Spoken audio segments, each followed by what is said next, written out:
we'll start. Thank you everybody for joining today. We have, this looks like old Hollywood Squares, old Brady Bunch, are all collective reality for the past 2 years with this big Zoom screen. But we have the Whipstitch Capital team and members of the Spins team are here today. We've been all working on our biannual trends analysis and industry data report and deal review. So we're going to present that to you, kind of a semi-abridged version of that to you today. The full report that we put out will be available on our website this afternoon, and hopefully we'll be able to get a blast out to everyone as well in our database. And I'm going to ask Brendan from our team, who's going to start the presentation and kind of have it going on while we're talking to kind of start that right now. But again, this will be available to everyone, hopefully later today. So welcome to the Healthy Living Consumer Products Industry Update, Deal Review, and Top Trends Analysis, our top 10 from Whipstitch Capital. Just go to the next one there. So what today is going to look like, I am going to give a massively quick overview of Whipstitch Capital. Mariko from Spins will talk about Spins as well, or that might be later. Oh, one thing, we are live, folks. We are live, people. So when we did this 6 months ago, we had Nick's internet go out. We had all sorts of stuff. We may have mute issues like I just had, but we are live. So we'll see what happens. We'll do a little overview. We're going to do, Nick McCoy from our team is going to do a capital markets recap and overview of what's going on in the marketplace. Several members from Whipstitch Capital's team will then be presenting our top 11 healthy living consumer trends. And then the Spins team will take over there with some fantastic data. We had a preview of this the other day. They've done a really fantastic job with a massively data-rich, packed presentation. And then we're going to have live Q&A. So you will see on your screen, you should have the chat function available to you.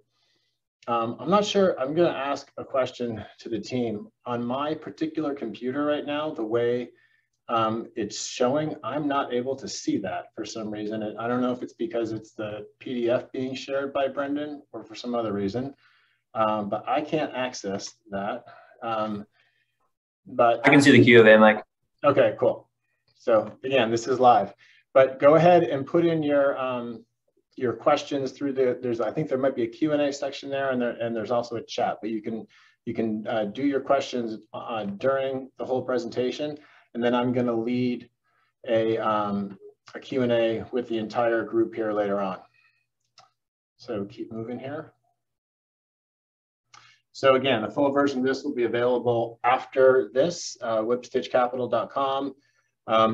Might be an hour or two, but it'll be there. And for Q&A, like I said, use Zoom's chat function. So today's presenters, we have several members from the Whipstitch Capital team. They will all introduce themselves while they're speaking. And then Mariko, Madeline, and Meghana also from the Spins team. So just a few seconds on Whipstitch. It's not meant to be a commercial, but you know, we've been around for a while. A large team. This is all we do: consumer products, better for you, consumer emerging brands. We love what we do, and we'll just move on to the next slide. We're different than others. We are a private investment bank. We own the firm. We think long term.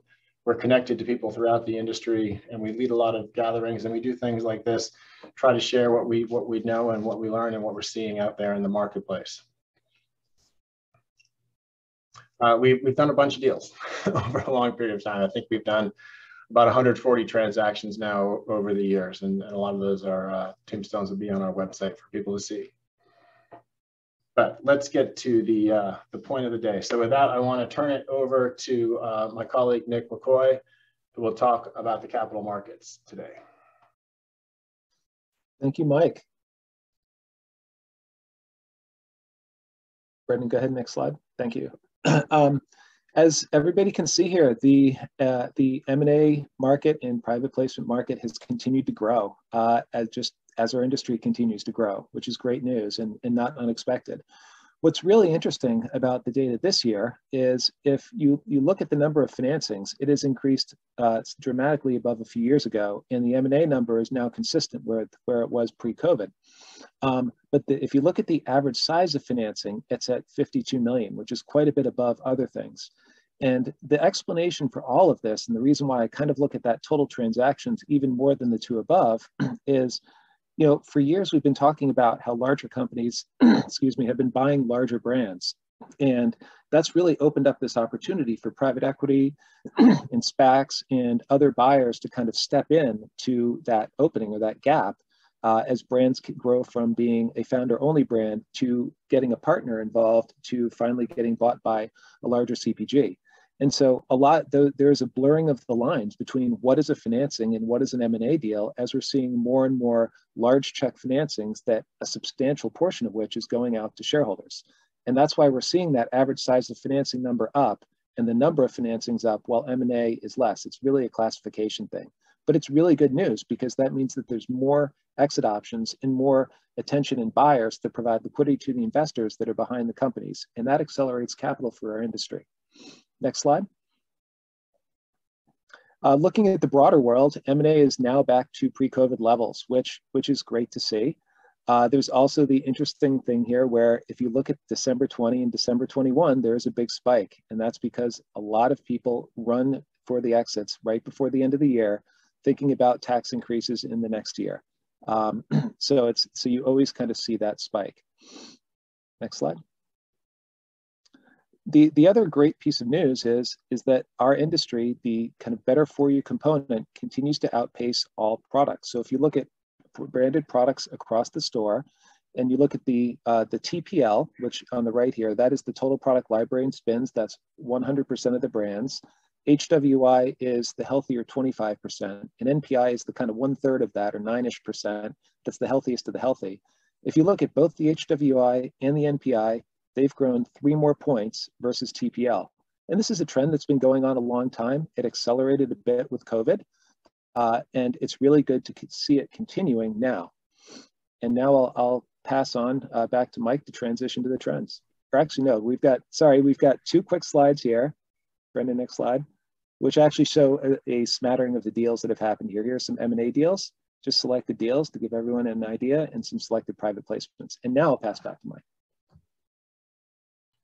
All right, great. Thank you, Nick. As you can tell, and probably everyone else has been experiencing, without traveling for 2 years and then having Expo West happening again, we kind of forgot how much work it is to prepare for Expo and for meetings and for everything. So it's been quite a week getting ready for this. And with that, we will unveil Whipstitch Capital's new top 11 healthy living consumer trends for Expo West, March 2022. Trend number 1, pet food and supplement use is becoming more human-like. So some people may remember the trends report that we did a year ago, and we talked about the incredible upsurge in the adoption of pets. And when you think about pets, pets are family. In fact, 9 out of 10 Americans who own pets consider them a direct part of the family. And when you think about your family too, there's nothing more important than keeping your family healthy. And people today, and even more and more so, not only see the food and nutrition as core to their own health, but also to their pets. There's also a very clear increased consciousness that we're seeing among pet owners today about the ingredients that not only they use, that people use for themselves and their families, but also their pets. And not only as the population ages and pets age, people are thinking a lot more about preventive care for every single member of that family. So the trend is all about pet humanization. And it's really led to an increased demand for higher quality and more diverse food offerings and supplements. And as you see here on this trend here, investors and acquirers are paying attention. And so we've got some examples. The cat food company that recently received funding from Cavu, Made by Nacho, which uses input from celebrity chef Bobby Flay. Okay, a graduate of the French Culinary Institute making food for cats. I think I might even pick up a bag and try it, because it sounds like it can't be better than what I'm serving at my house. We also look at Pet Plate. Recently received funding from Pendulum and General Mills. They espouse human grade, fresh cooked pet food. Pet Plate clearly knows that selling online plays a huge role in pet food, in the pet food market today and in the future. In fact, it's projected that by 2025, e-commerce will account for 55% of total US pet food sales. Pet Plate offers ready-to-eat meals, organic treats, supplements through dogs or for dogs, but through an online subscription service, and also uses the independent pet retail channel. And then we have supplements too. If you look at Leader's Pet Honesty and Zesty Paws, both recently transacted. But it's really interesting. If you look at some of their core product categories, they sound interchangeable with human ones. Allergies, joint health, digestion, skin, anxiety, calm, multivitamins. So I'll admit, my dog does get some quality food for sure. Also gets a fair amount of human grade food, but that's only because I clean the kitchen by my counters and just kind of wiping the food on the floor, because my dog's always there to clean it up. So she's getting human food, but not quite this level yet, but got to look into it. Trend number 2. Alcohol consumption moves more convenient, craft, full flavor, and guilt-free. And again, the capital markets are taking note. Key themes here are really convenient, craft, and better for you. And in some areas, you're going to see that they are converging. And while we expect craft beer to rebound a bit from its 10% decline in 2020, data is telling us that ready-to-drink alcohol and craft consumption in other forms is really strong. If you look at hard seltzer, for example, and the growth over the last few years, compared to 2019, sales of hard seltzer were up over 450% in 2020. That's now an estimated $4.5 billion market size that year in 2020. But convenience rocks or refrigerates, that's a terrible joke with ready-to-drink cocktails and cans and stuff. Their ready-to-drink cocktails are also increasing, well, up 125% in 2021. People are clearly looking for convenience, but they're also looking for craft and full flavor. And we see that not only in the premium spirits used like BMG-backed Illegal in the growing mezcal category, but the premiumization of the mixer category, like Eurazeo-backed Q drinks. When people want a quality cocktail, they start with a quality spirit, but more and more, they don't want Schweppes or Canada Dry mixed in. They want a quality mixer to match. And finally, another big trend we're seeing in this area is something we are terming guilt-free. Sometimes that's the alcohol itself or the absence of alcohol.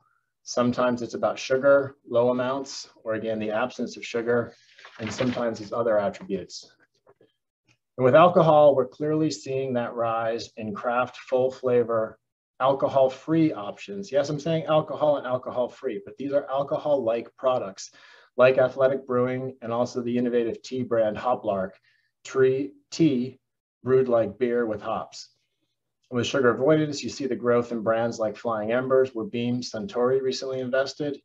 And Bill Moses' led Flying Embers is working hard to create a true better for you alcohol platform brand, products spanning across hard seltzers, wine spritz products, hard kombucha. It's a newer type of convenient, ready-to-drink craft alcohol with probiotics.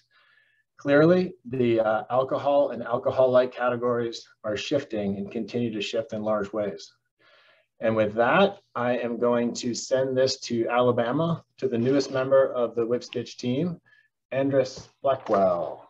Thanks, Mike. So happy to be here. Yes, I am the newest member of the Whipstitch team as the executive director at Whipstitch, and excited to be joining from downtown Birmingham.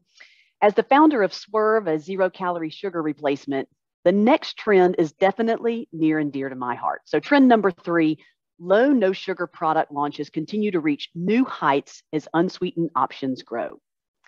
Lower and no sugar options are truly becoming mainstream and, more and more the standard. For the last 4 years, we've seen keto as a hot trend. And just like any other diet trend, we've already begun to see the use of the word and its highly restrictive diet waning. When we launched the Swerve baking mixes back in 2018, we wanted more than the trendy term keto on the packaging and opted for an overarching attribute we termed carb conscious. Today, leading baking brands like Kodiak Cakes and King Arthur have actually removed keto from the front of their packaging, and they've replaced it with carb conscious as the main attribute, along with a no sugar added call out. They know that that's a much larger total addressable market versus strict keto. Speaking of addressable markets, younger, savvier consumers are really eschewing anything with the word diet. Yes, diet is a four-letter word, now in more ways than one. Coca-Cola, Pepsi, Dr. Pepper Keurig, they've all been removing the word diet from their sodas and replacing it with zero sugar language. And as the chart right here reveals, 41% of consumers prefer no sugar soft drinks. Spins underscores that, showing the alternative sweetened soda category grew 23% over the last 2 years. This truly paves a clear path for more low, no sugar functional beverages like Olipop, Ora Bora, and even the new entrant called Wild Wonder. The one thing we know for sure, once you become aware of reducing sugar as a way of eating, you really can't reverse that knowledge. And that brings us to trend number 4, plant-forward lifestyle, putting veggies at the center of the plate. We've all heard the term plant-based as a buzzword for quite a while now, yet in actuality, consumers aren't really going all or nothing. What they're adopting is a plant-forward way of eating. You most likely saw the Beyond Meat and Maple Leaf Foods earnings headlines last week. Maple Leaf subsidiary Greenleaf Foods saw a sales decline of almost 4%, and Beyond Meat's Q4 retail sales plunged 19.5 points. So what happened? Well, few repeat purchases, pricing obstacles, increased competition. Seems like the meat alternative category has its back against the wall. The important question I think we need to answer is, what have we learned from this beyond impossible hype? I think similar to keto, the pendulum often swings to an extreme and then ends up actually normalizing. Consumers do want more plant-based foods in their daily diet. The chart shows it right there, 39% actively trying to eat more plant-based. The fact remains that we're not just putting down the knife in favor of only the fork. We're simply making more informed and thoughtful purchasing decisions. We're choosing local, sustainable, and humanely raised animal proteins. You can point to companies like Pasture Bird, Verde Farms, Cook's Venture that are raising the bar on humanely raised animals and regenerative farming. The key takeaway is this. With a plant-forward way of eating, people are choosing not to deprive themselves of any one specific food group, but what they're doing is being selective and devoting more of their dinner plate to nutrient-dense options. And that means it's time to go to Mr. Tim Sousa, my teammate, for the next trend. Thanks, Andrews. I'm looking forward to seeing everybody out at Expo West next week. My name is Tim Sousa. I'm a director at Whipstitch Capital. I will be talking to you about the trend of locality while I take this Zoom from my guest bedroom. So it makes total sense. So trend number 5, without further ado, is demand for local grows when products become more globally available. Next slide. Consumers continue to choose local each and every single time they go into a grocery store. It's an irreversible long-term trend at this point that brands need to pay attention to.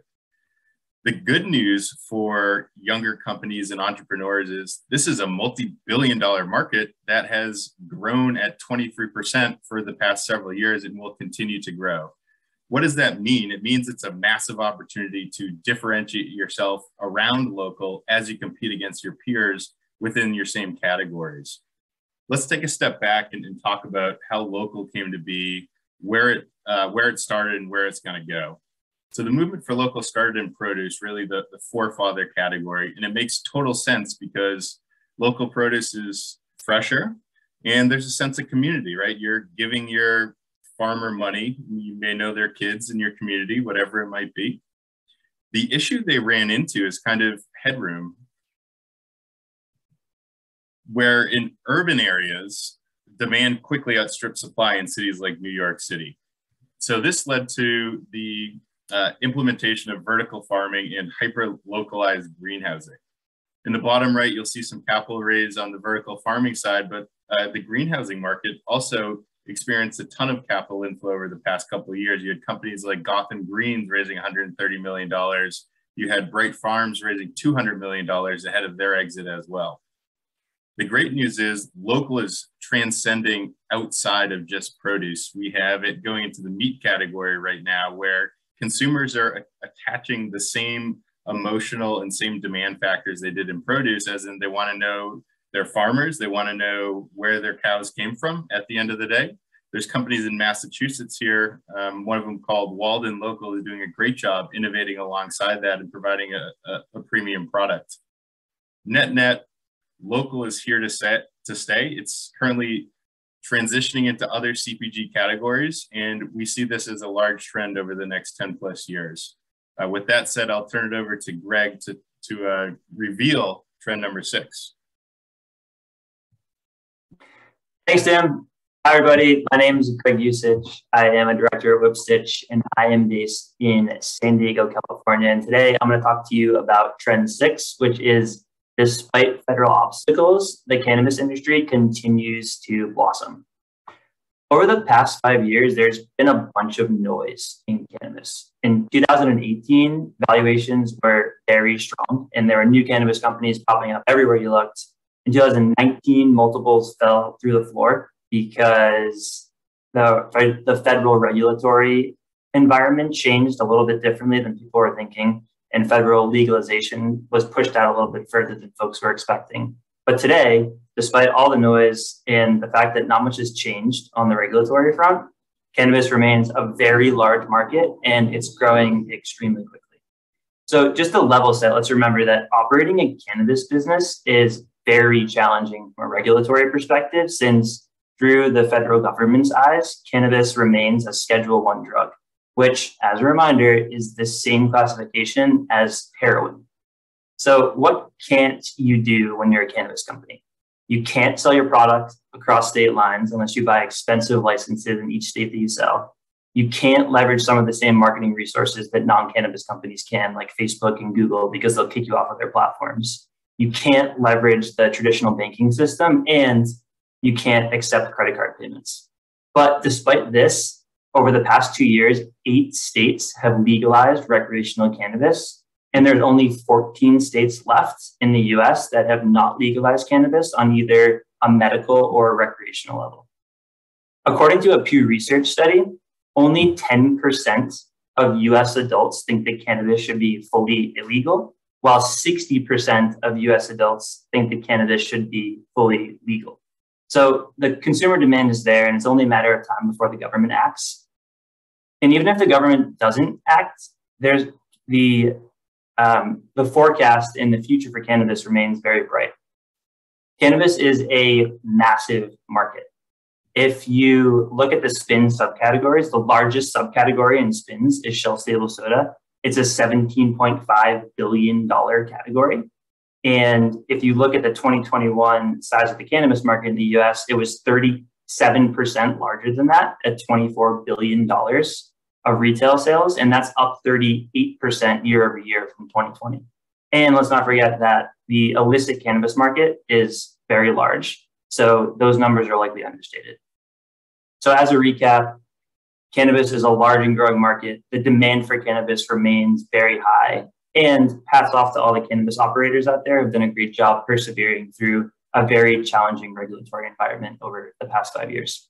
And with that, I will kick it to Brendan Camuso from our team. Thanks, Greg. My name is Brendan Camuso, and I'm calling in from Boston, Massachusetts. I'm an associate here at Whipstitch Capital, and I'll be presenting trend number 7. Convenience stores embrace better for you, giving consumers more options. So historically, convenience stores have been full of cheap junk food for people to grab on the go. Despite having more total doors in the US than the MULO and natural channels combined, convenience stores haven't been a way for better for you brands to find significant growth. But as better for you brands continue to become more widely accepted, consumers want these brands available everywhere they shop, and they're willing to pay up for it. Consumers no longer want the carb-heavy, high-sugar products they're used to seeing at convenience stores. They want convenient, healthy options to grab on the go. 7-Eleven is a great example of a convenience store that's been at the forefront of introducing better-for-you products to their stores. They even had plans to introduce healthier options as far back as 2012, and now more convenience store chains are starting to follow suit. And you can see this story proven out in the data. We looked at the HWI universe, which includes products that are positioned as natural, organic, healthy, wellness, specialty, and international. And as Nick mentioned, represents about 25% of the total product library. What we saw is that HWI as a percent of the total product library is showing consistent growth, meaning better for you brands are taking share here. Another example we're seeing of the convenience channel changing is the introduction of Foxtrot. Foxtrot is a new convenience store chain that mainly offers local, healthier, and emerging brands, almost like a Whole Foods of the convenience channel. They continue to open new locations and cities across the US and recently raised $100 million to expand into new markets. And now I will hand it off to Sarika for trend number 8. Thanks, Brendan. Hey guys, I'm Sarika. I'm an associate at Whipstitch, and I will be going over trend number 8. So another cool trend that we're seeing shape the consumer world today is that video-based social media content is playing a growing role in category trends in both acquiring customers or losing them. We thought the best way to show this trend was in action by going over a few viral trends and looking at the impact that they had on category sales. So starting with the top left, we have the famous Feta cheese pasta trend.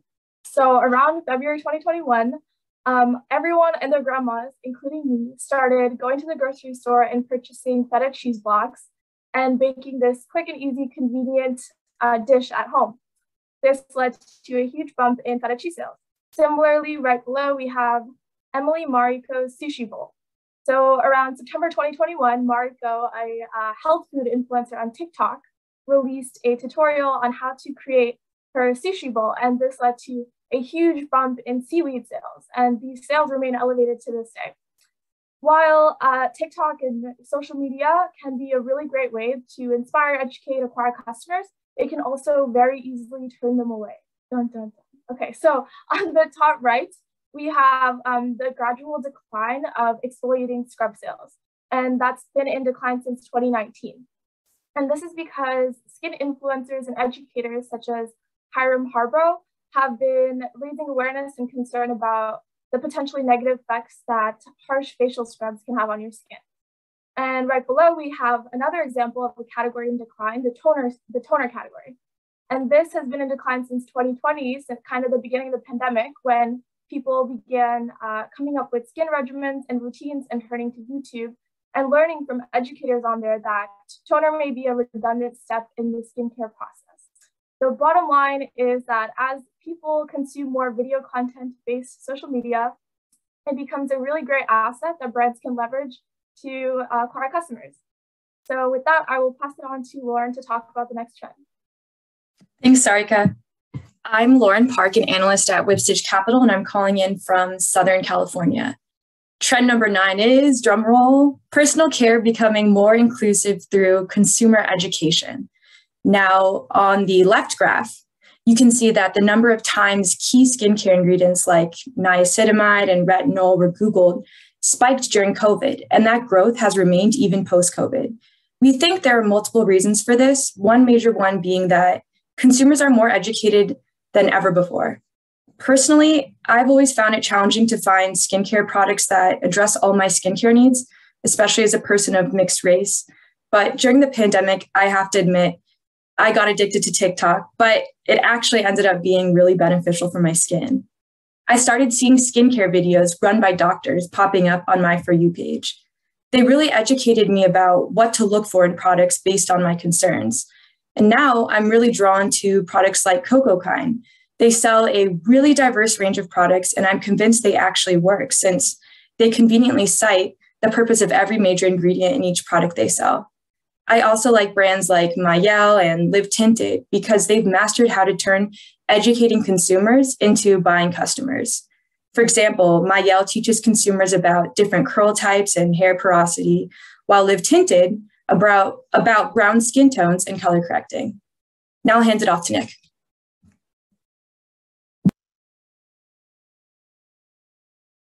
Thank you, Lauren.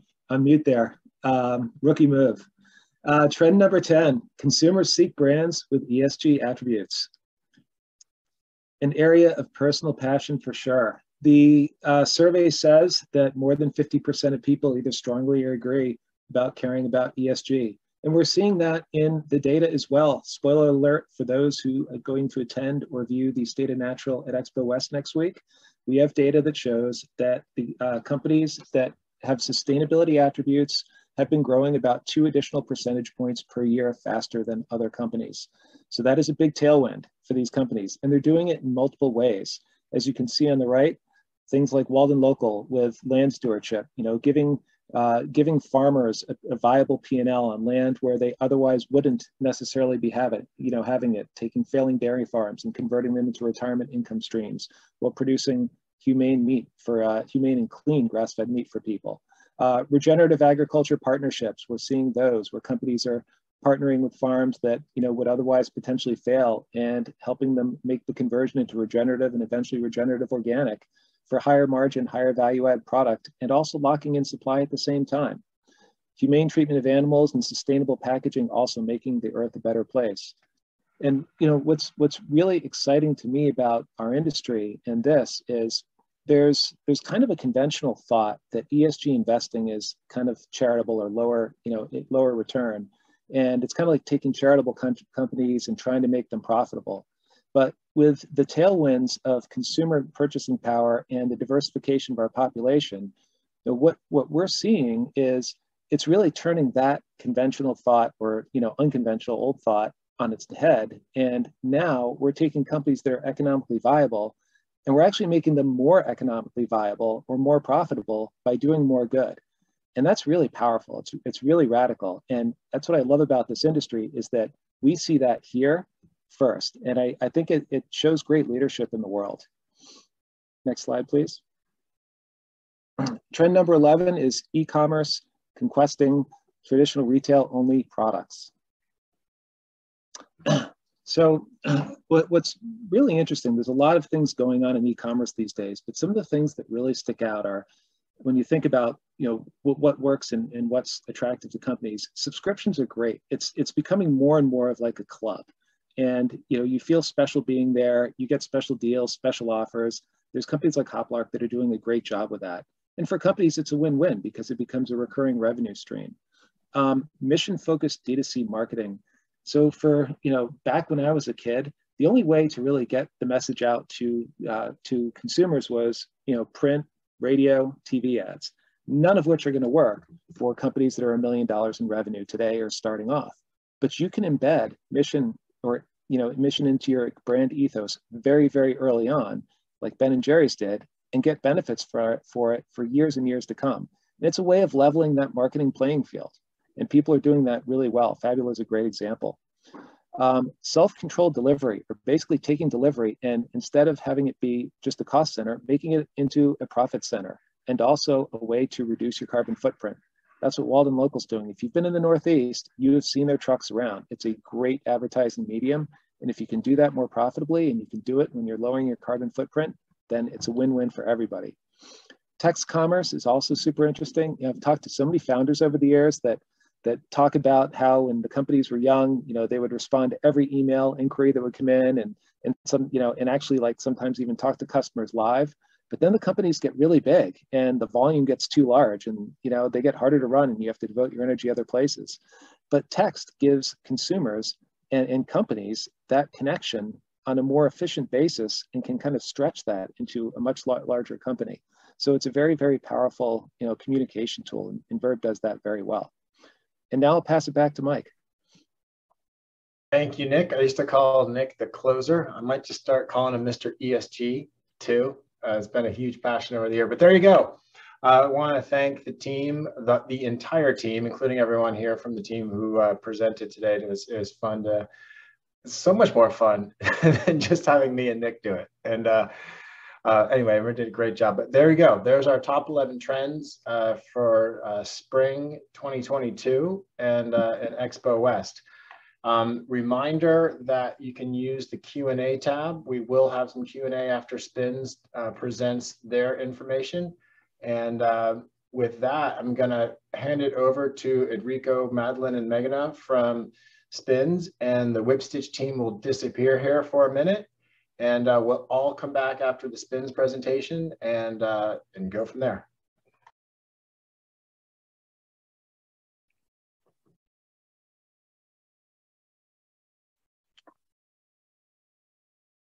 Awesome. Hey, well, thanks, Mike, and thanks, team. Always amazing trends that are happening there in the marketplace, and always have really great fact-backed information on there. Hey, we're calling in, Spin team's calling in from the greater Chicago area. We're excited to be part of this update every year with Mike and team. Before we get started, I want to talk a little bit about the market overview. You know, health and wellness, as we saw in those trends, they're here to stay. Products continue to grow and outpace their conventional counterparts. And overall, the picture looks great for health and wellness products. Consumers are definitely expecting brands to evolve and provide a healthier alternative without sacrificing, you know, taste and experience across the board. So we're excited about the future of health and wellness. You know, health and wellness products, you know, they continue to drive significant growth over the past year. Looking at the story here on this chart, we see that despite health and wellness products making only 25% of the overall volume across channels, they're still punching way above their weight across the terms of the contribution of growth. In each terms of dollars compared to a year ago, natural and specialty products are up 4%, while conventional products are less than 1%. This is definitely solidifies that the narrative that health and wellness is definitely here to stay in the marketplace. On the last slide, we just looked at is, you know, health and wellness is an aggregate, but we'll take a look at how is this narrative breaking down across grocery stores as well. Similar to what we saw before, health and wellness makes up less than 30% of the sales across departments, but its contribution is a hefty part of the growth of the department. Growth in grocery stores is still performing in terms of health and wellness products. While their volumes are roughly 25%, the overall department of dollar growth are still contributing 3 times that of the department growth. Just look at refrigerated section here on this chart, 33% of sales, but 100% of the growth within that category. You know, this still helps paint a picture of the future of health and wellness, spurring innovation, whether it's new CPG brands, emerging or existing brands innovating across categories. They all are creating a healthier alternatives for the consumers. As we move forward, we want to talk about a couple additional trends that are adding on to Mike and team's promotion there. We've talked about how natural and health and wellness products continue to contribute to the growth. Today, the Spins team, ourselves, we're going to dive deep into 3 main focuses to understand leading trends, whether it's functional beverages, functional ingredients, or shifts to consumer preferences, and unpack how some of those trends expand across e-commerce space beyond traditional brick and mortar. I'll be covering better for you indulgences.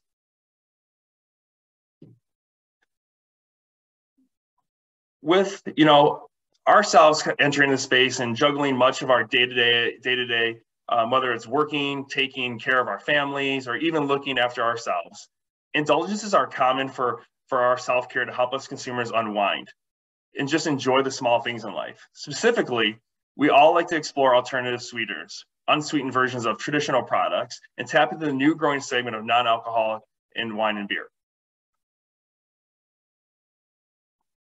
So we look here, alternative sweeteners isn't a new concept in itself, but we've seen significant double-digit growth across a variety of sweeteners types over the last year. In line of consumer expectations, they can enjoy the sweet treats that they once known and love, and without having to choose between the taste and physical health on there.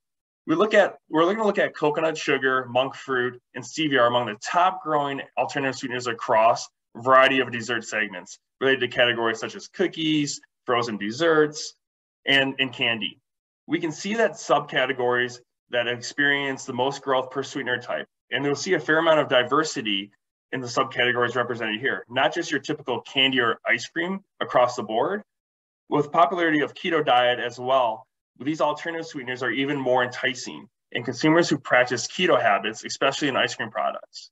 Overall, we'll see a lot of innovation in the space as brands look to match the counter shifting, continue shifting to a better for you alternative lifestyle. While alternative sugar options certainly are growing in size, we've noticed a different lens for better for you indulgence space, sugar-free options across the grocery store. The chart here highlights 3 of the top performing categories in terms of comparing unsweetened products within each category versus the broader category overall. And the difference is quite sizable. What's interesting is that while we see traditional heavy categories like cookies and snack bars, we also see some unexpected categories like jerky, ready-to-drink coffee and tea, showcasing some of the trends we'll see. It's clear no sugar or low sugar options is a clear way to win consumers over. Listen, as a family of a couple of kids that are heavily in sports, I mean, we're even seeing our habits changing by, non-sugar, low sugar, no sugar, protein as athletes are getting bulked up here in the household. So our refrigerator has definitely changed a lot over the last couple of months as well.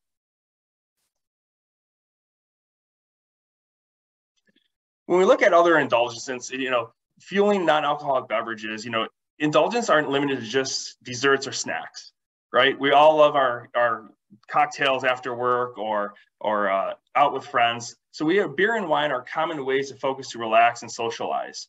We're just seeing significant innovation in the space as it relates to non-alcoholic options. Largely speaking, alcohol is a calorie-dense product that is running high on sugar as well. Technology changes and innovation to the product process will allow us brands to mimic the taste of sensations of drinking an alcohol beverage for those seeking a healthier alternative. Non-alcoholic beer and wine sales are up overall, we see, and in the chart highlights the top growing imitation types, with non-alcoholic IPAs up 803%, as well as sparkling rose up 170%. The non-alcoholic beer space is more saturated than the non-alcoholic wine, and major brands such as Heineken are also participating in the new trend. Brands like Athletic Brewing are grabbing craft beer crowd who historically have been put off by domestic beer offerings. Whatever the reason it is out there for consumers going to the non-alcoholic route, there's definitely a growing market for consumers to enjoy the taste and feel the traditional alcoholic beverages in a unique way. Now I'm going to pass it over to my colleague, Madeline, or Meghana. Thanks, Enrico. As a quick introduction, my name is Meghana Kadali, an associate here in our financial and professional services team at Spins, based out in Chicago, but originally born and raised in North Carolina. So moving on into the next trend we'll spotlight, we'll explore how functional sports nutrition is an ever-growing space. The pandemic definitely jump-started active lifestyles for many folks who are now continuing to maintain that healthy mindset. There's also been a broader shift in perception that functional nutrition isn't just limited to athletes, but rather a way to blend sports and wellness to foster that active lifestyle. So in the next couple of sections, we'll specifically focus on top performing sports nutrition segments with a spotlight on protein powder and functional beverages, two areas seeing sizable growth. While proper nutrition is important for supporting an active lifestyle, consumers often turn to supplemental products to provide that extra benefit, specifically from a pre, intra, or even post-workout perspective. Looking at the top 6 sports nutrition subcategories in traditional retail, such as creatine and post-workout products, hydration and electrolyte products are experiencing the highest percentage growth in the last year. Now, while many consumers purchase these types of products in the store, along with their regular grocery shopping items, it's also fairly common to purchase these products online, given the ease of reading reviews and oftentimes more flavor availability. Now, looking at pre-workout and protein powder segments specifically on Amazon, we can see that both are also experiencing double-digit growth and are a sizable market on its own, just in the Amazon channel itself.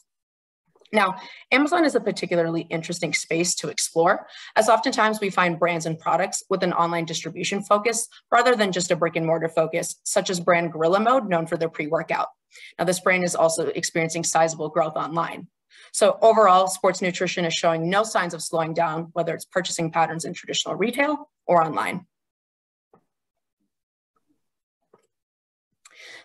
Diving into one of the top performing sports nutrition segments we just looked at, protein powder, we can see some interesting trends in terms of consumer preferences for protein sources. Here, we can compare high versus low growth protein sources across both brick and mortar and on Amazon. Now, interestingly, plant-based protein sources are overall outperforming animal sources, and we see that story both in traditional retail and online. Whether it's for specific health benefits or maybe environmental reasons, plant protein powder options are definitely outpacing. But that being said, animal-based whey protein is still a sizable market, even if it's lower on the totem pole in terms of overall growth. And this likely could be attributable to consumer preferences for taste and texture of the product. So I personally am an avid consumer of protein powder every day. Quite frankly, I need to change up my normal chicken and rice, diet that I'm having pretty frequently right now. So I actually just recently purchased a new tub of whey protein on Amazon, just because it had more flavor options than did at my local grocery store for my favorite brand. So anecdotal in nature, but it just goes to show the power of e-commerce, especially in that supplement space. But while protein powder is definitely a common way for consumers to solve for specific health benefits, functional beverages is another high growth area that we've been seeing. Here we can look at some interesting trends as it relates to leading product types, functional ingredients, and even flavors. So looking at product types, we can see that isotonic sports drinks are seeing tremendous growth. So these are beverages that mimic body fluids and are a great way of rehydrating both during and after exercising. And on a different lens, looking at what makes these functional beverages truly functional, we can see that green tea supplements are the leading ingredient. So these are beverages that focus on natural energy coming from green tea, often without the crash from typical caffeine products. Flavor is also a unique way to dissect the universe. It's an interesting way that brands can continue to innovate and maybe entice customers to try some of their newer products. So a flavor like blue raspberry is definitely more common in the sports nutrition world. So no surprise here that it's experiencing growth, but I found that watermelon and peach are definitely a bit more interesting from what I see typically on the shelves, and those are experiencing double-digit growth as well. So overall, sports nutrition is an industry that's here to stay, as consumers can purchase focused products to support their lifestyle, whether it's protein powder to quickly hit their intake goals, maybe creatine to support muscle recovery, or even functional beverages to give them that quick energy boost. With that, I'll hand it off to Madeline to walk us through our last trend today, a deep dive on vitamins and supplements specifically. Hi, everyone. My name is Madeline Karnatz, and I'm an associate director here at SPINS. So our last spotlight is going to focus on the vitamins and supplements space and its omni-channel evolution. Next slide. The pandemic certainly invigorated the VMS space, and 2 years later, that upward trajectory is continuing, both in brick and mortar and on Amazon. But what's exciting is that Amazon makes up less than 1/3 of US-based VMS sales, yet it's contributing to over 2/3 of the total department's growth, meaning an omni-channel approach to consumption has only accelerated, which has been driven by shopper patterns shifting towards avenues of convenience, accessibility, and competitive price points. For example, the Amazon subscribe and save model makes consumption nearly seamless. And I can attest that my latest shipment of zinc just so happened to arrive this week, right before Expo West, when I'm in need of an immunity boost. These omni-channel dynamics we've seen in VMS are beginning to expand to other categories, as Amazon's greater speed to market, lower barriers to entry, and infinite shelf size is encouraging more food and beverage products to adopt new channels for a broader consumer reach. Next slide. And oftentimes, Amazon can serve as a crystal ball, predicting trends that will enter into brick and mortar maybe 1 to 2 years down the road. Take collagen, for example, which we saw spike on Amazon back in early 2018, which now stands as one of the leading growers in VMS, both in brick and mortar and on Amazon. And in that same time span, it's even proliferated into food and beverage products like waters, creamers, and bars. And a shift towards proactive and functional consumption has fueled adoption of supplement products targeting specific health benefits. Following the spikes we saw in immunity products, growth has now shifted to adaptogens like ashwagandha, along with cognitive boosting nootropics, as the pandemic's fatigue and changing lifestyles have driven consumers to seek supplements focused now on stress, sleep, energy, and cognitive function support. And in formats, gummies have offered a consumption-friendly option across new supplement segments like probiotics and ACV. Take Goli's ashwagandha SKU, for example, which didn't even launch until April 2021, yet it quickly vaulted to the category leader across channels. And that success could largely be attributed to its gummy format. Next slide. A heightened consumer awareness and preference for cleaner ingredient quality has shifted higher certification and clean label standards into VMS. And with that, we're seeing more package designs and product marketing pointed towards product transparency. For example, Vital Clean is Spin's classification of the cleanest labeled items, free from artificial flavors, colors, and preservatives. And it's reached substantial size and growth in VMS in the past year. This supports an ongoing theme we're not only seeing in VMS, but across categories in the store, where consumer attention is not only driven by the finished good, but the actual development and the sourcing of the ingredients within. I'll take it back to Enrico to recap us all. Thanks, Madeline. We covered a lot today through 11 trends and 3 bonus trends through spins here. We're excited to see these trends we're seeing over the last year. For a quick recap here, let's look at better for you indulgences, continue to see innovation, right? Whether it's alternative sweeteners, unsweetened options across the grocery store, or even technology, which allows consumer and non-alcoholic offerings. Consumers don't have to choose anymore between eating healthy and enjoying good food and drinks that they love. Second part on the functional sports nutrition, it isn't just limited to traditional athletes anymore. Consumers can blend activity, wellness throughout a variety of products, whether it's protein powders or functional beverages. And lastly, vitamins and supplements continue to be the staple in many of our consumers' daily routines to attain specific health benefits. Trends we're seeing on Amazon that are often translating to brick and mortar as well. Overall, 2021 has been an exciting year for brands and consumers as they're heavily shifting to innovation across the store. Health and wellness is here to stay, everybody. Products continue to grow, continue to drive significant growth, and outpace our conventional counterparts. So thank you for your guys' time today. Looking forward to Q&A session. Great, thank you, Enrico, Meghana, Madeline, fantastic job as always. And with that, I'd like to ask everybody who's presented today to return. And we're gonna start probably about a 15-minute Q&A section here. And we've been getting some questions through the Q&A portal. You can press that button. Also got a few texted to me that I'll kind of throw in. But first, I wanted to thank our entire team and the Spins team. A lot of work went into these trends. And we're all excited to be at Expo West next week and kind of returning to that world. And it's been fun actually just scrolling through the hundreds of names of who's on this webinar right now and seeing all these familiar names and people that I haven't seen live for so long. So looking forward to that. All right, a couple of questions that have come in. The first one was probably pointed to Spins, but you talked about better for you indulgence, as one of those 3 trends, and the alternative sweeteners, low sugar, and they're kind of applied to both regular dairy products and plant-based dairy products. And Andres was talking about kind of veggie forward, center of plate as well, and some things not performing as well as others. But the question then is, with that, and people going to more of a plant-based mindset, what are you seeing in terms of plant-based desserts and how they're doing compared to regular dairy products?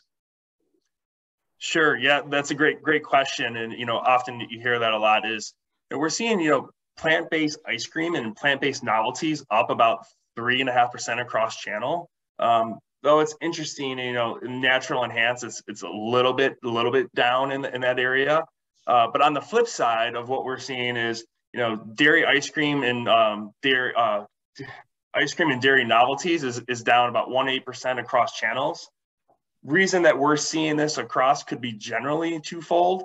One is, general perception of plant-based products, are the healthier alternatives compared to dairy counterparts, and also better for the environment. The second thing is, we're thinking when we look at it is many consumers have begun developing intolerance to lactose. I know my daughter is starting to develop that at a later age.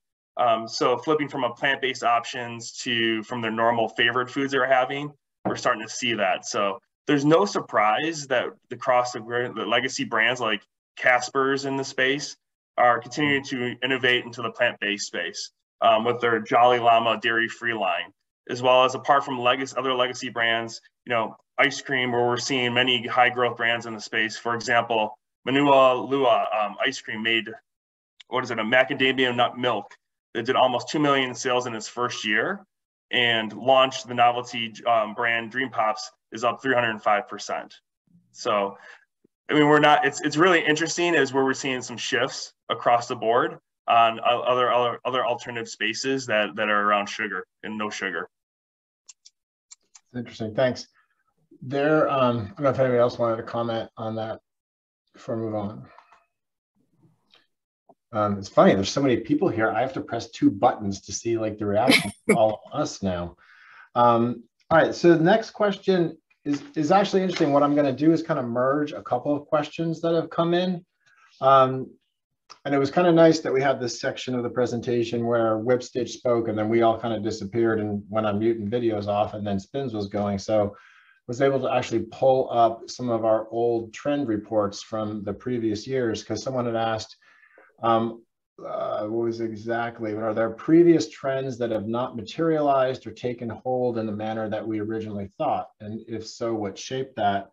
So this was not a comprehensive scientific study, but I was able to pull up a few of our trend reports over the last 3 or 4 years, and a couple kind of jumped out to me, and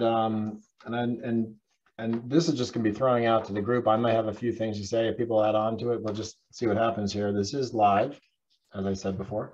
But the fall of 2018, so 4 years or so ago, we talked about biohacking turning mainstream. I don't feel like that's really happened. And we talked about blockchain may bring near full transparency to the global food supply chain. And it just feels like maybe things that are very technology oriented in a trend may just take a lot more time than people initially think, to fully materialize. It's kind of like Andrews talked about, you go to extremes in the normalization. It might be kind of in the anticipation of a trend.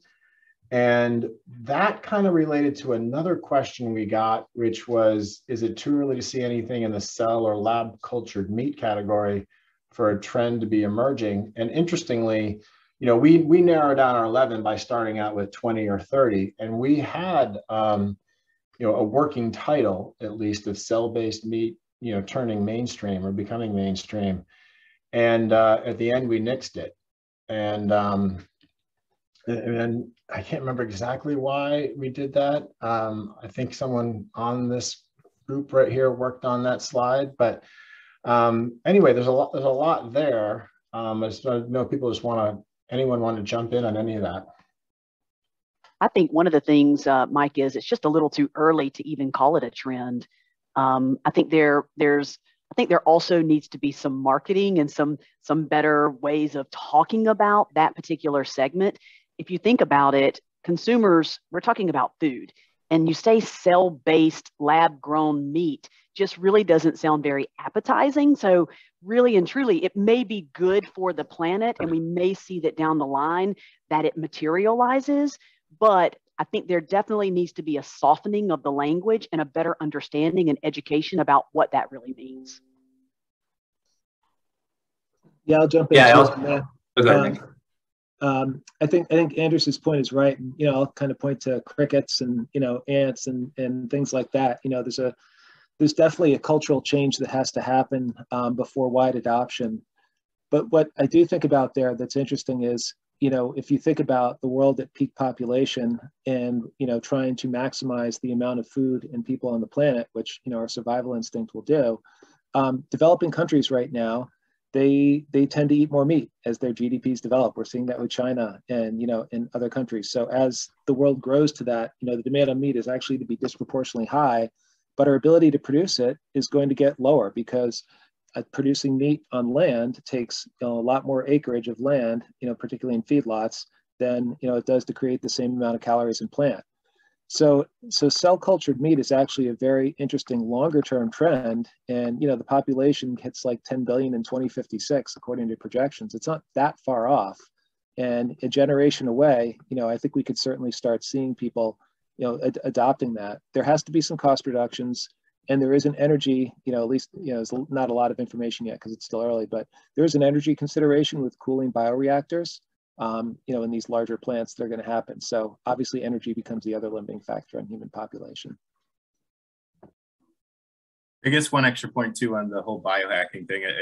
Totally agree. Definitely an early call from us historically. But I'd argue, just as Anders did, it's kind of definitional, right? I think all the rise in vitamin D at the end of the day during COVID was, somewhat of a biohack just based on the benefits it has for the human body. We've also seen like sales of glutathione, which is, the master detox from a mitochondria type perspective, surge. We're seeing glutathione injections, PQQ type bars. It's a pretty interesting time, but it's so niche and still so early. Those are really good points. I remember, interesting. The definitional thing is very true. I remember reading some articles maybe 5-6 years ago too, talking about like the death of functional beverages. And then I remember going like, well, how many cups of coffee did I have today? And there's only one reason why I have that, and it's a function. I like the taste, but if it made me tired, I wouldn't be taking it. So then another trend, and I honestly don't know the answer to this, so I lean on Greg, who you might have to leave though. So hopefully this doesn't work. No, I'm actually good. I'm good for the next. Okay, cool. 25 minutes. So we had a trend called a couple years ago. CBD comes mainstream. Major U.S. retailers begin to embrace CBD-based products. And then we had a question about, we talked about cannabis, but now that the CBD business has settled a bit, what our thoughts were about, CBD moving forward. Yeah, it's similar thing happened in CBD that happened with THC cannabis-based companies in 2019, where in 2018, the Farm Bill passed and CBD was created as a legal substance. It was a primary ingredient in an FDA-approved drug called Epidiolex, and everybody was talking about CBDs. Went to Expo West in 2019. There were a zillion CBD companies that kind of popped out of nowhere. And there was a lot of buzz around it, and there was companies that were investing, and we saw some institutional capital come into CBD-based companies. And I think what happened was there were a handful of brands that were using CBD that wasn't the highest quality CBD, and it kind of polluted the consumer's perception of CBD. And Mike, to your point about function, caffeine is obviously a functional ingredient. I think CBD also is a functional ingredient if it's high quality CBD. And you see some companies out there like Cann, for instance, just raised, I think it was like $23 million, and I believe Imaginary led that round. So there are companies that are getting funding that are CBD based, but there needs to be a brand built around the ingredient, is what we've seen, because without that, it's just an ingredient and it's not a high value product. And then there's also a bifurcation between ingestible CBD and topical CBD. It's a lot easier to get retail distribution if it's a topical product. It's a lot harder to get distribution if it's an ingestible product. So until the FDA provides more clarity around what you can do and what you can sell in terms of ingestible CBD, it's going to be really challenging to see a lot of ingestible CBD products at Kroger and Albertsons and CVS. So these companies can really only sell it online, and the market is only so large. And if you're shipping food products online that aren't high density, high cost food products, then the economics might not make sense. So I think it's another one where once the regulation becomes a little bit more transparent and people build brands around CBD, that it could become a really large category, and a functional beverage or a functional food has a lot of headroom. Yeah, that's interesting. We've had a couple of questions about the bar category, so I'm going to try to merge those maybe a little bit. One was kind of seeing what are we seeing in terms of indulgence trends in bars and confection. So nutrition and snack bars kind of crossing over to, candy and confection, but also kind of related, I think, to the sports nutrition discussion that was had today, and talking about like protein powders and, other things. And, but, people have kind of often linked bars to sports and performance as well. And during COVID, the early days of COVID, when people were not on the go, there was a lot of talk about the bar category in particular, being hit hard. But are we starting to see that come back? But, bars, a lot of people, bars are a big category. A lot of people consume them. But what's going on? Yeah, I can help provide some clarity on that. Bars, I knew Skins would be the right place for this question.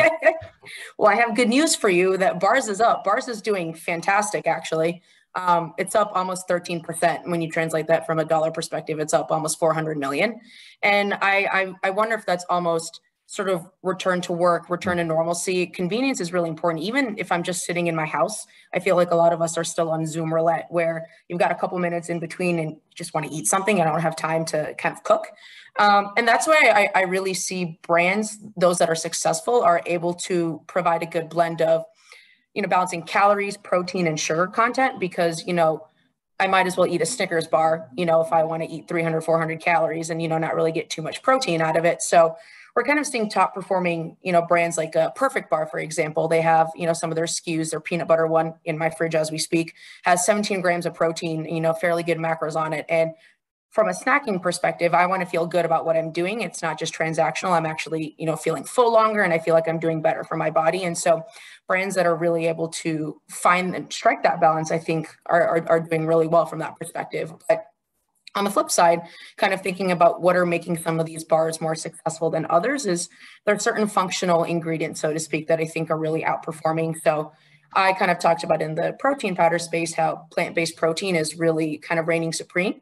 And interestingly enough, we're actually seeing that same kind of trend happening in the wellness bar space. So rice-based protein is actually up 85%. So really, really interesting, where rice instead of pea or soy or, kind of another type is doing really well. But other functional ingredients like MCT, hemp seeds, and even probiotic supplements are doing really well. So Quest Bar, Pure Protein, kind of some of those legacy brands, they're still doing really well. But I'm kind of seeing the 16 to 23 gram protein bars are doing really, really well. But on the flip side, I think there's some education when you think of like a Laura bar and RX bar, where maybe there's only 6 or 7 grams, but their value proposition is, hey, you know exactly what's in here. There's no other synthetic nonsense. So if you really want that clean ingredient style focus, then there's definitely brands in that space. So I do think there's white space, though, from an opportunity perspective of clean, but still kind of protein heavy. Interesting. And then with the, you may have said this, but I just want to make sure I got it, because I'm trying to think about questions too, and I'm trying to listen. But what on the indulgence side, we talk about, kind of low sugar and functionality, but are bars moving to indulgence, or is that just when you can provide the indulgence with the low sugar? From what I've seen, it's probably the latter, just because from the bar space, they still seem pretty high from a sugar content. But then it's interesting, brands, right, like Smart Sweet really come in with that alternative sugar view. And I mean, they're seeing explosive growth, so to speak. I haven't necessarily seen the bar space kind of take off from the no sugar perspective in the candy category, but again, white space opportunity certainly exists. And Mike, I think that what you're going to see is, as the raw materials and the ingredients, the taste profile, the mouthfeel profile continue to improve, that you're going to have more indulgent tasting bars with lower sugar. And my hope is to up that protein a little bit. Like Makana said, it's really, I find you're going to find that the higher protein bars are dominated by more of a male audience, and women are still shying away from the higher protein bars and want a more balanced bar, like she was mentioning the Laura bars, but you don't see men necessarily consuming those bars as much. So I think there needs to continue to be some education around protein and upper limits of protein, and protein not just being a performance ingredient. So that would be my hope, is that we continue to see that evolve. Yeah, well, I remember all of the indulgent-oriented sugar-free options of products that we tried in the Swerve offices over the years down in New Orleans. I mean, I have a protein bar sitting here on my desk right now, but I think, to your point, there, some of the earlier formulations had you running literally to the bathroom, and that has kept people shying away from some of the lower sugar protein bar options. And so, again, I truly believe that we're going to continue to see improvements in that technology with better ingredients. And part of it is bars need to be inexpensive. And when you start getting these, higher quality ingredients, some of these sweeteners are super expensive. Then you get a price point that is outside of what is manageable. So again, these are the kind of things that continue to evolve. They've been evolving for umpteen number of years. And I think we're at a really great time where we can have some of these indulgent tasting products, but not have all of the negatives that go along with that. Yeah, no, that's good. I think we'll wrap up here in a couple of minutes. And again, since this is live, I'm not sure we're going to have an answer here. And I think I direct this first to Mr. ESG. A question about where does sustainable packaging fit into the top trends? I mean, I would think that would kind of fit into the environmental side of things. But have you seen anything, Nick, or if not, Spins? Yeah, I think the most interesting thing that comes to mind is if you look at the sustainability attributes, by far sustainable packaging is the biggest share of market. It is what consumers understand the best. You know, if you compare it to something like regenerative agriculture, where there's very, very little understanding, you know, it's kind of much more mainstream. So, you know, when I'm quoting things like that sustainability attributes are up, you know, 2%, a lot of that is driven by packaging because it's such a big component of it. I mean, the others, nothing's down, but, you know, the others are up, you know, they're just smaller. One other thing to add there is a company that Tim referenced during his slide is Walden Local, and they actually own their last mile distribution, and they reuse their packaging. So they backhaul over 70% of the packaging that they use to deliver, actually over 90% of the packaging that they use to deliver to their customers, and over 70% of their customers actually put their products in their scoops and have Walden come pick it up. So it really only works for companies that have that last mile distribution, but there's definitely a trend where consumers, especially getting delivery, feel really guilty about throwing the packaging away or even recycling a bunch of cardboard. Like, they don't want to do that. So reusing it makes them feel better about themselves. Those are great examples. Maybe I'll make this the last question, then we'll wrap up. There's a question about the vitamins and supplements section that we talked about. Spins talked about specific functional ingredients that were consumed for specific purposes. They're kind of looking at a more macro take on it. Are there certain, you know, health focus areas that are performing strongly coming out of the pandemic? I saw collagen was up.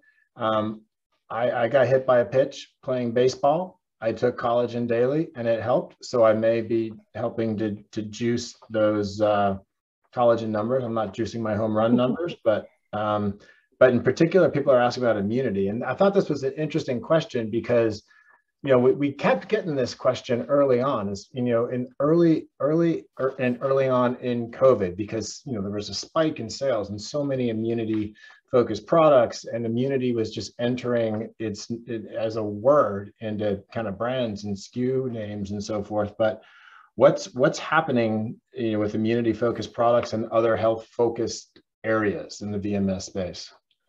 Yeah, I can take that. And first, to the point on immunity. So great point. Last year, you know, everyone was buying immunity products, and like a lot of the other just in general macro trends we saw with COVID, there's definitely been a dip there in terms of immunity. People are no longer seeking those supplements. They may have a cabinet full of them that they thought they were going to take every day and they didn't. So I think we're seeing it around down to 80 million in the past year, which is a huge chunk, about just upwards of 10%. But now, as the pandemic has lingered on, changing lifestyles, are we going back to work? Are we not going back to work? Do I need to put my kid in daycare? Do I not? We're seeing a lot more in sleep support, cognitive support, mood support, where consumers saw that, well, VMS products could help with my immunity. Why can't they help with other problems, fatigue, stresses I'm trying to solve? So sleep in itself is up over 145 million in the past year. It's roughly 25%. Cognitive supplements over 100 million as well. So definitely a focus is shifting from, you know, typical immunity supplements, multivitamins to more targeted supplement support. So anxiety support and calm support for your dogs and yep. Yep. All right. And with that, we will tie a bow on it. And thank you, everybody, for joining today. We look forward to seeing a lot of you at Expo West. This will be available on our website soon, the full report plus a little more, and a recording of this webinar as well. So thank you again. Thank you for the team, the Spins team, and thank you, everybody, for joining. Bye.